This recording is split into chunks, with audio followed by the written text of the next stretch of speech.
इस वक्त आपके लिए चलेंगे मेयर कराची प्रेस कॉन्फ्रेंस कर रहे हैं, आपको दिखाते हैं कि अगर कोई वायलेशन हुई है तो उनसे कुछ चार्जेस लेके गवर्नमेंट बेहतर समझती है, जानती है कि किस तरह से किया जाता है। सुप्रीम कोर्ट से भी रिक्वेस्ट करूंगा कि इस इशू को ह्यूमैनिटेरियन ग्राउंड्स पे देखा जाए वंस फॉर ऑल।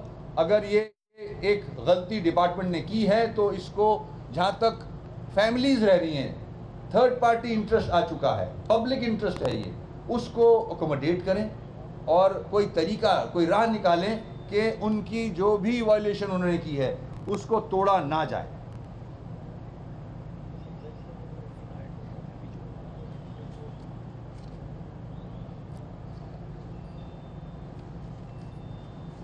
देखें, जितने भी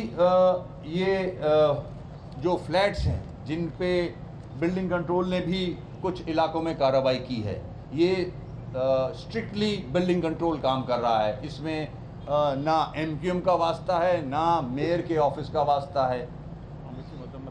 हम इसकी मुकम्मल तौर पे इसको कंडेम करते हैं, मजम्मत करते हैं।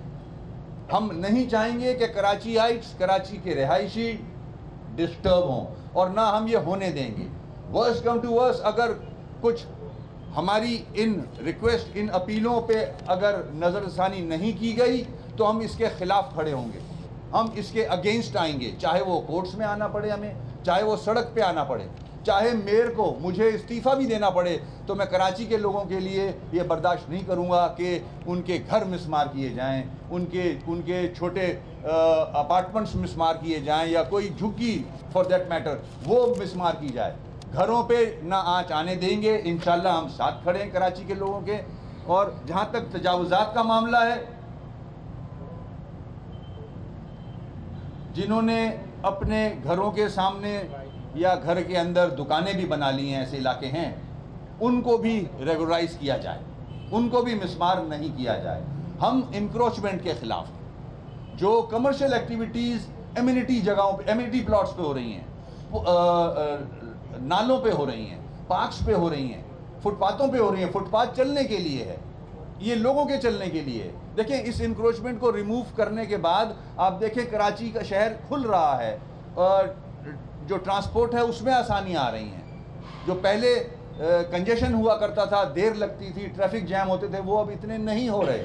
तो हमें फुटपातें लोगों के लिए छोड़नी होंगी। ये बड़ा सख्त सुप्रीम कोर्ट का ऑर्डर है, और मैं समझता हूँ कराची के बहुत सारे लोग समझते हैं, जानते हैं कि ये होना चाहिए। ये 40-45 साल का बिगाड़ है, इस शहर के साथ ज्यादती हो रही है। अब इस शहर के साथ हम ज्यादती नहीं होने देंगे, मगर जिस तरह से मैंने कहा, घरों को मिसमार नहीं करना चाहिए और ना हम होने देंगे इसको। यहाँ बड़ी मुश्किल से लोगों ने अपने पैसे जमा करके घर लिए हैं। अगर पकड़ना है तो उन डिपार्टमेंट्स को पकड़ें जिन्होंने एनओसीज दी हैं, जिन्होंने, हर डिपार्टमेंट ने एनओसीज दी हैं इनको कि बनाओ, जब क्यों नहीं रोका गया। और फिर अब वो बिल्डर इन्वॉल्व था उसमें, अब थर्ड पार्टी इंटरेस्ट आ गया है, अब लोगों ने वो अपार्टमेंट्स खरीद लिए, उनकी कोई गलती नहीं है, उनकी हक हलाल की कमाई इस तरह ज़ाया नहीं होने देंगे। एमक्यूएम भी खड़ी है उसके अगेंस्ट, मेयर भी खड़ा है उसके अगेंस्ट। हाँ, इंक्रोचमेंट इस शहर के लिए मैं समझता हूँ बुरी चीज़ है। इंक्रोचमेंट को ख़त्म होना चाहिए। ये पब्लिक प्रॉपर्टी है, ये पब्लिक के लिए होनी चाहिए। यहाँ कमर्शियल एक्टिविटीज़ ये कारोबार के लिए नहीं होती। मैं उन लोगों का शुक्रिया अदा करूँगा जो मेरे साथ इंगेज हैं, जो मेरे साथ कोऑपरेट कर रहे हैं, जिसमें सारी एसोसिएशंस हैं, जिसमें सारे इम्प्रेस मार्केट के सराउंडिंग एरियाज़ की जो एसोसिएशंस हैं, सदर की जो एसोसिएशंस हैं, बोल्टन मार्केट, हर एसोसिएशन मेरे साथ इन्वॉल्व है और सेटिस्फाइड है, खुश है कि हम उनको कंपनसेट कर रहे हैं, और वो राज़ी हैं। वॉलंटरीली उन्होंने दुकानें भी खाली की हैं और अपने छपड़े भी उतारे हैं, और आज भी ये काम जारी है। वो चाहते हैं कि कराची की शक्ल खूबसूरत हो, वो हमारे साथ कोऑपरेट कर रहे हैं। तो इसके साथ साथ जो लोग इसको इशू बना रहे हैं, उनके प्रोपेगेंडे में ना आया जाए। हम एक अच्छा काम करने जा रहे हैं। अगर तो हम कंपनसेट नहीं कर रहे होते जो लोग अफेक्ट हुए उनको ऑल्टरनेट नहीं दे रहे होते, मुतबादिल जगह नहीं दी जा रही होती, तो आपका हक बनता था प्रोटेस्ट का। मगर हम मुतबादिल जगह दे रहे हैं, हम वो जगह दे रहे हैं जहां आप सारी ज़िंदगी बैठ के कारोबार कर सकते हैं। आइंदा आने वाले वक्त में आपको कोई नहीं हटा सकेगा, कानूनी आपको इख्तियार होगा उस पर बैठने का, उस पर कारोबार करने का। आपको जो माजी में दिया गया था वो गलत था, उस पुरानी गलतियां हैं वो जो की गई थी। जो जिम्मेदार उस वक्त मेयर की जिम्मेदारी पे भी थे, उन्होंने भी गलतियां की हैं। ये पब्लिक प्रॉपर्टी है, यहाँ गार्डन होता था, बाग बनने हैं, यहाँ फुटपाथ पे लोग चलते हैं, ये कारोबार नहीं किए जाते। यहाँ पार्क्स पे लोगों के लिए होता है, पार्क कारोबार के लिए नहीं होता है। तो ये सारी चीजें अब हमें समझनी चाहिए। हाँ, मैं बिल्कुल जो हुकूमत सिंध है उससे भी कहूँगा कि कोई प्रोसीजर अडॉप्ट करे और केस बनाए इनको रेगुलराइज करने का। माजी में होता रहा है, अब बैन लगा हुआ है। मैं सुप्रीम कोर्ट से रिक्वेस्ट करूँगा कि इस बैन को रिमूव किया जाए और एक मौका दिया जाए लोगों को। जहाँ तक घरों का मामला है, जहाँ लोग रह रहे हैं, ये रेगुलराइज होते रहे हैं माजी में। जब आप रेवेन्यू जनरेट करने के लिए सड़कों को कमर्शलाइज कर सकते हो तो इस इशू को भी आप रेगुलराइज कर सकते हो। ऐसा नहीं है कि ये कोई रॉकेट साइंस है, ये नहीं हो सकता। ये हो सकता है, कानून के दायरे में रहते हुए हो सकता है। तो ये कराची के अवाम के लिए ये किया जाना चाहिए। मैं आप सबका बहुत बहुत शुक्रिया अदा करूँगा। मौजूद साफ़ी हज़रात, इस मौके पे मुत्तहदा कौमी मूवमेंट चीफ जस्टिस साहब से भी मुअद्दबाना दरख्वास्त करती है कि आप नोटिस लीजिए कि इस शहर के मेयर को इख्तियार दिया जाए। कराची डेवलपमेंट अथॉरिटी कराची वालों के पास, कराची के मुंतखब मेयर के पास होनी चाहिए। Karachi building control authority Karachi के मुंतखब मेयर के पास होनी चाहिए। ये आज जो बहरान पैदा हो रहा है वो उन्हीं लोगों की वजह से हो रहा है जिन्होंने रिश्वतें लेकर इस तरह के मकानात तामीर कराने की इजाज़त दी, जिसमें गरीब लोगों ने अपनी हलाल कमाई से मकानात ख़रीदे, क्योंकि उनको बताया नहीं गया था कि इल्लीगल ज़मीन पे गैर कानूनी तरीके से उनको रिश्वत देकर, परमिशन देकर बिल्डर्स ने बनाई है। इस शहर को इख्तियार दीजिए जनाब चीफ जस्टिस साहब, इस शहर को एतबार दीजिए। ये शहर आज भी पाकिस्तान को 70% रेवेन्यू कमा के दे रहा है। इस शहर को भी जीने का हक़ मिलना चाहिए। यहाँ के लोगों को फुटपाथ पे चलने का हक़ मिलना चाहिए।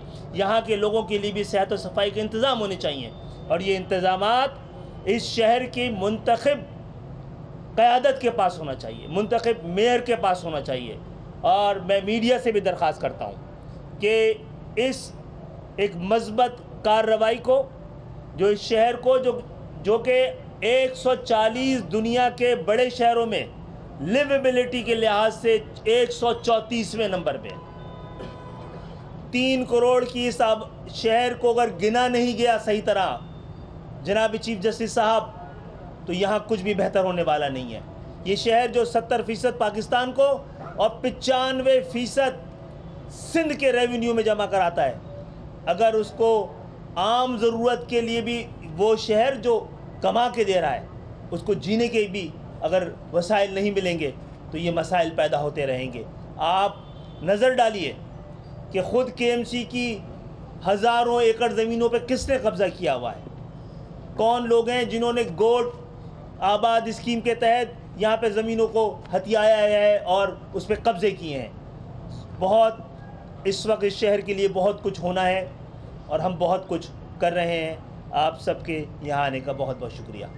डॉक्टर साहब ये बताइए कि कल ऐलान किया है MKM के रहनुमा वफाकी वज़ीर बराए IT खालिद मकबूल सिद्दीकी और मेयर कराची वसीम अख्तर मुश्तरका तौर पर प्रेस कॉन्फ्रेंस कर रहे थे। उनका ये कहना है कि घरों पर कार्रवाई, घरों को तोड़ने की कार्रवाई नहीं होनी चाहिए। अब बात करेंगे वज़ीर आज़म इमरान खान के हवाले से, जिन्होंने कहा है कि कभी भी किसी ऐसे मुल्क के साथ ताल्लुक़ कायम रखना नहीं चाहेंगे जो पाकिस्तान को किराए के कातिल के तौर पर इस्तेमाल करे। पाकिस्तान अब अमरीका की जंग नहीं लड़ेगा, हम वो करेंगे जो अवाम और मुल्क के मुफाद में होगा। अमरीकी अखबार को इंटरव्यू देते हुए वज़ीर आज़म इमरान खान ने दो टोक मौक़िफ़ इख्तियार किया। कहा कि 9/11 के बाद गैर जानिबदार होते तो बड़ी तबाही से बचे रहते।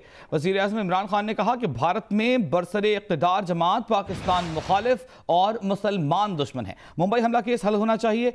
खुद पाकिस्तान के मुफाद में ये केस हल होना है क्योंकि ये दहशतगर्दी का अमल था। कहा कि केस का स्टेटस देखें क्या है।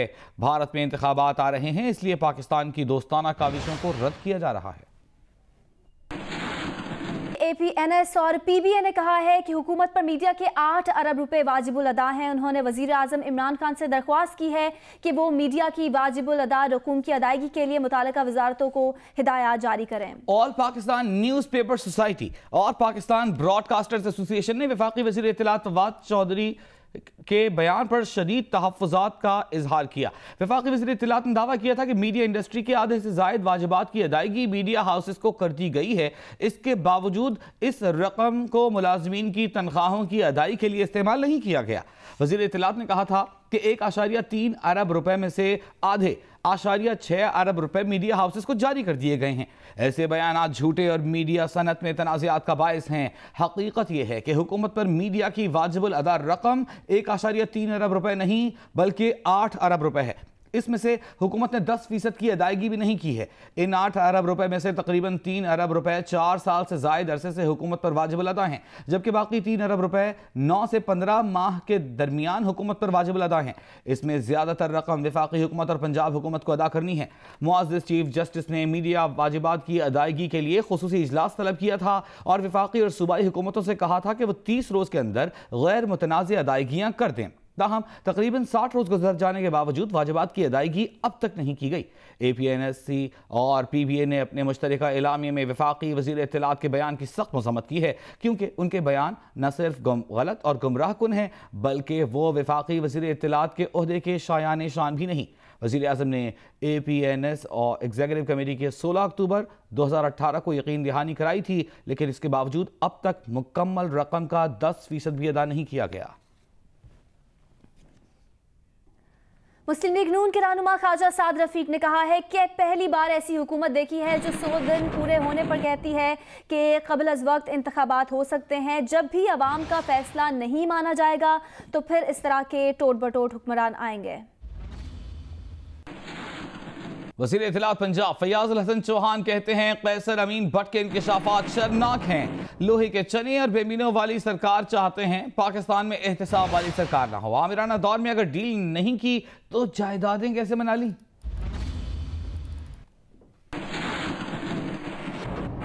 साबिक वज़ीर आज़म नवाज शरीफ ने कहा है कि हमारी मईशत मौजूदा दौर हुकूमत की मुतहम्मिल नहीं हो सकती। एहतसाब अदालत में सहाफ़ियों से गैर रस्मी गुफ्तगू में नवाज शरीफ ने कहा कि मुल्क की मईशत हर चीज़ की मुतहम्मिल हो सकती है माँ सिवाय मौजूदा हुकूमत के। नवाज शरीफ ने कहा कि उनके वक्त में डॉलर पूछे बगैर 10 पैसे ऊपर नहीं जाता था। अगर ये कहते हैं कि हमने डॉलर की कदर को मसनूई तरीके से बरकरार रखा तो ये भी रख लें।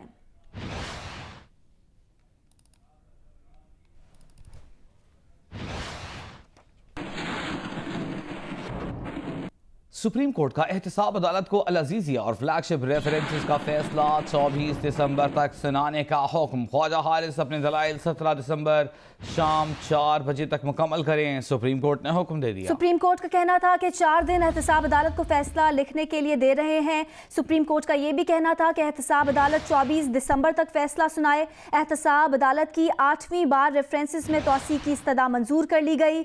दौरान समाअत चीफ जस्टिस और ख्वाजा हारिस में गर्मा गर्म बहस भी हुई। चीफ जस्टिस ने कहा कि ख्वाजा साहब कौन सी अलिफ लैला की कहानी तैयार करनी है जो कि आप इतना वक्त ले रहे हैं।